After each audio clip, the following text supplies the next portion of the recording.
My name is Joram van Klaveren and I'm a former member of the Dutch Parliament who represented the Party for Freedom, the anti-Islamic nationalist party of Geert Wilders. For years, I gave everything I had to fight against Islam. I tried to make legislation to shut down all Islamic schools in the Netherlands. I attempted to close all mosques, ban the Quran and ban Islam altogether from the Netherlands. As a Dutch politician, I opposed Islam in every way possible. Then, in 2017, I left Parliament and finally had the time to fulfill a long-held desire to write an anti-Islam book. I wanted a book that would provide conclusive theoretical groundings for all of the objections I held against Islam as a politician. My book would settle the dispute about Islam with a clear conclusion. Islam is a danger to Europe, to America, to the West and actually to the whole wide world.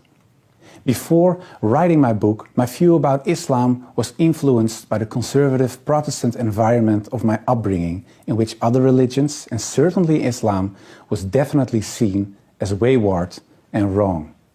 I was also influenced by the cultural aversion towards Islam that many Europeans have, which was a result of their historic clashes with the Islamic world. And of course, the fears and worries I experienced during years of studying comparative religion at the university formed my opinions. Remarkably, my studies at the university actually began on September 11, 2001. Many horrors would sadly follow, inside and outside of Europe. From the murder of columnist Theo van Gogh to kidnappings, anti-Semitic terror and beheadings, to haphazard stabs, truck attacks and suicide attacks, to the proclamation of the Caliphate by ISIS. There were even Muslims from the Netherlands who traveled as jihadists to Syria. These events confirmed and deepened my negative feelings about Islam and motivated me to join Wilders' party. I believed that Islam should be fought wherever possible. But as I began writing my book, I came across information that was at odds with the ideas I had. I learned that many of my ideas about Islam, stated by Orientalists, far-right Westerners, and even Islamic extremists, had little or no basis in historical Islam. My research often presented me with context and interpretations that were very different from those I had propagated for years in politics. A more nuanced image of Islam slowly developed in my mind.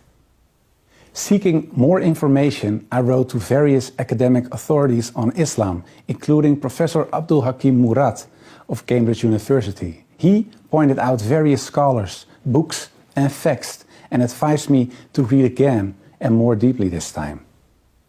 One by one, my objections to Islam vanished. Islam was no longer a religion that promoted violence, hatred and anti-Semitism, or a religion that categorized women and non-believers as inferior humans and stridently opposed democracy. Slowly, my perspective of Islam was changing. I also received surprisingly satisfying Islamic answers to my existing Christian questions about specific dogmas, such as the Trinity, the sacrifice of Christ, and original sin. All that I was learning about Islam influenced my work on the book in such a way that it began to take on the character of a personal search for God. During this search, the person of Prophet Muhammad raised the most questions with me. Who was this man? A deceiver, an antichrist, or was he truly, as Muslims believe, the last prophet of God? I started to read again about his life, but now without the previous biases I had.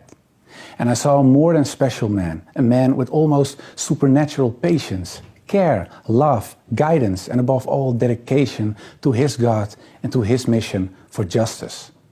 The arguments against his person and against his prophethood disappeared as I made a comparison with Old Testament prophets. In fact, I now understood what the 19th century historian Thomas Carlyle meant when he wrote, "The lies which well-meaning zeal has heaped around this man Muhammad are disgraceful to ourselves only."